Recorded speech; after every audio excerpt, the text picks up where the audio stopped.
నమస్కారం. ఈరోజు నా జీవితంలో మర్చిపోలేని రోజు, ఒక జీవితానికి మధురానుభూతి. ఈరోజు మన హుజూర్నగర్ నియోజకవర్గం నేరేడుచర్ల మున్సిపాలిటీలో 14వ వార్డులో నా భార్యని అరూరి విజయలక్ష్మి, సరికుప్పల నాగేశ్వరరావు, ఆమెని సరికుప్పల విజయలక్ష్మి గారిని 14వ వార్డు జనసేన అభ్యర్థిగా నిలబెట్టడం జరిగింది. ఈరోజు జనసేన హుజూర్నగర్లో గెలిచింది, తెలంగాణలో గెలిచింది, నల్గొండలో గెలిచిందంటే ఇది నాకు మా పవన్ కళ్యాణ్ గారికి గిఫ్ట్. ఆయనపై నాకున్న పిచ్చికి పరాకాష్ఠకి ఇది నిదర్శనంగా భావిస్తున్నాను.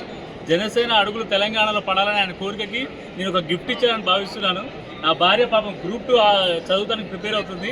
నేను దండం పెట్టి కాళ్ళు పట్టుకొని మరి నా భార్యని గ్రూప్ 2 చదువుతున్నా కూడా నా కోసం నా పిచ్చికి బలయ్యి ఆమె ఇది చేసింది. మా కష్టాన్ని ప్రజలు అందరూ పరిగణలోకి తీసుకొని జనసేన తెలంగాణలో గెలవడం అనేది ఒక ఆశ్చర్యంగా మీకు ఉందేమో, కానీ దాని వెనకాల నా కష్టం నాది. ఎంతో ఆయనపై ఉన్న ఇష్టం ఆయన ప్రజలకు తీసుకెళ్ళడానికి నిరంతరం పోరాటం చేశాను. నేను యాజ్ ఏ డిస్ట్రిక్ట్ ప్రెసిడెంట్గా ఉన్నాను, హుజూర్నగర్ ఇన్ఛార్జ్గా ఉన్నాను. నేను ప్రెస్టేజ్గా తీసుకొని ఎట్లాగో ఆయన స్ట్రాటజీ ఎట్లా వాడిండో 100% స్ట్రైక్ రేట్గా కొట్టాలని నా నేరేడుచర్ల మున్సిపాలిటీలో కూడా ఒక్కటే పెట్టుకున్నాం. టార్గెట్ ఖచ్చితంగా కొట్టాలనే కాన్సెప్ట్ తోటి ఖచ్చితంగా తీసుకొని నా భార్యను గెలిపించినందుకు నా 14వ వార్డు ఓటర్లందరికీ పేరు పేరున ప్రత్యేక ధన్యవాదాలు మనస్ఫూర్తిగా తెలియజేస్తున్నాను. ఈ అవకాశం దేవుడికి ఒకసారి చిరకాల వాంఛ ఇది నాకు. ఇదే అవకాశం మా పవన్ కళ్యాణ్ గారికి రుణపడి ఉంటాను జీవితాంతం. ఆయన బీఫామ్ మీద నా భార్యను గెలిపించినందుకు ప్రతి ఒక్కరికి మనస్ఫూర్తిగా ధన్యవాదాలు తెలియజేస్తున్నాను. ప్రతి ఒక్కరికి ఇది ఎమోషన్ అవుతున్నాను. యాక్చువల్గా నేనే ఒక స్పీకర్, నేనే ఒక ట్రైటర్, బట్ ఈరోజు నాకు ఆనందంతో ఉబ్బిపోతున్నాను. యాక్చువల్గా ఇంత ఎమోషన్